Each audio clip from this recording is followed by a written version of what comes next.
In this video, we are going to meet the issue task here. That was a quick overview. And then we're actually going to have the fun part here. We're going to have an example prompt and actually go through an issue and brainstorm an outline. But first off, quick intro here. What do we need to do? Well, we need to, of course, read the directions. And the directions will always ask you to agree or disagree, and to support your position.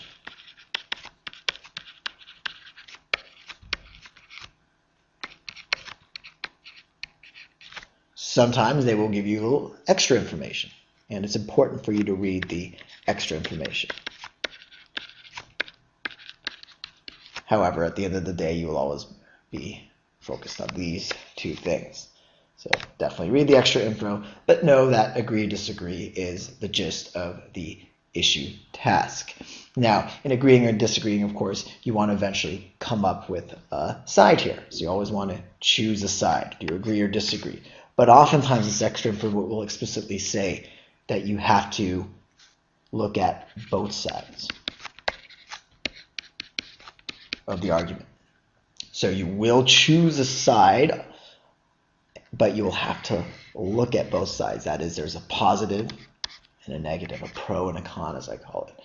And if you do not have these extra directions, you still need to address one of the sides. If you pick the positive side, you're defending that, you still need to say, hey, the negative side may sometimes have some validity. And this important point is called the concession point. So you must make sure that you, in addressing both sides, show that the other side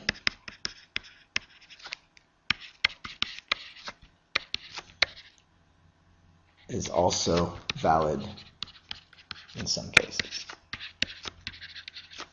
Again, do this even if the extra directions is not explicitly called for it, because the GRE likes you to think analytically, and when you can think of the other side of the issue that you're debating, it shows that you are an analytical thinker. So again, concession point here is very important. So now let's actually take a look here at the different categories of issues. Where are these questions coming from? And so first theme here is the government and power theme. And let's take a look here at an example. Governments should focus on short-term solutions rather than long-term ones. So what we have here is a simple question about government and power. Again, they could have many variations on this. And it could be a completely different question, but again, it will relate to government and power. To really see this, you can go to gre.org, and there they will have a pool of issue tasks. And again, one you'll see is government and power. Another one you'll see is education. For instance, they could ask something like, students should only take courses in college that have a direct bearing on their future careers. Okay, fair enough. And something like culture and society. This one's very broad. Lots of stuff fits underneath here. Here, one possible example: society flourishes best if there is a diversity of opinion. Again, go to the issue pool. And when I say pool, they've hundreds almost. I haven't sat there and actually counted all of them, but there are a lot. And what I'd recommend is find your weakness. Find that area where you struggle the most. For instance, there's the dreaded art essay. That would fall under culture and society. So become better at your weaknesses. Don't necessarily just work on your strengths. So again, these are the categories of issues. This is what you can expect. And now that we've done this part, we want to actually dive into a specific issue. And it's going to be one we just saw a second ago from the education. And it is students should only take courses in college that have a direct bearing on their future careers. Now you'll notice the directions. Remember a second ago I said you will always talk about the extent to which you agree or disagree. And you will want to support your position. This is always going to be there. Now, the little twist comes here. You should consider ways in which the statement might or might not hold true and explain how these considerations shape your position.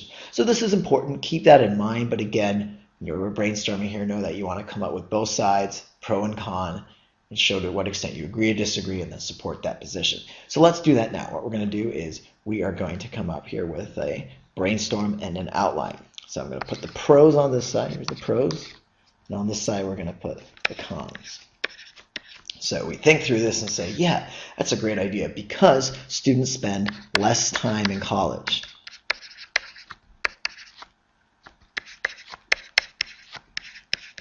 And less time in college means less money.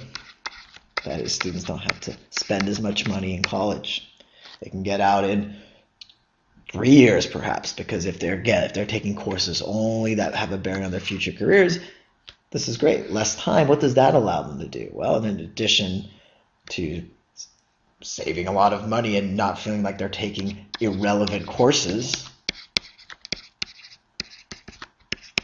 just for credits or units or what have you, they're actually out in the working field and they're engaged or doing their profession, engaged in their profession, not the person, but engaged in their profession. And of course, making money, paying off those loans, or because they didn't have to spend as much, that's great. So they're already doing what they like, we assume, in terms of their job. And that's great because that helps society. They can add to society sooner, contribute to society sooner.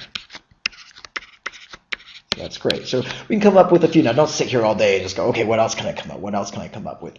This already definitely gives us a sufficient amount of information to work off of. But now let's consider the other side. You may think, yeah, hold on a second. What about well-rounded members of society? We want people to learn more and learn about antiquity, Roman history, read Shakespeare. So well-rounded individuals. Or what about those individuals who don't even know what they want to do? Here we're assuming that, yeah, you can be busy doing what you love, and knowing what you want to do, of course, is part of that. So if you're undecided and you still want to explore your major or what majors are out there because you don't have a major, then this is great because you don't really know who you are yet. So this could be another side of the issue. But let's just say that's really all you can think of on the con side. Then it's time to say, well, I need to choose a side, and I have a lot more here with the pros. So you choose your side. So you think to yourself, I'm going to choose pros. I am going to say, I'm going to start off my argument with less time in college, less money, and that's going to help me flow into they're engaged in their profession sooner and helping society. Maybe that would be my first paragraph here, opening paragraph, second paragraph. And then you want to talk about that concession point. And that, of course, is the opposite side, which here we have cons. And so you say, okay, well, I like this one because it talks about students who still haven't figured out what they want to do. So here it's assuming that you know what you want to do. So here would be the concession point, students who are undecided. There you go, check. And just like that, we're ready to write our essay.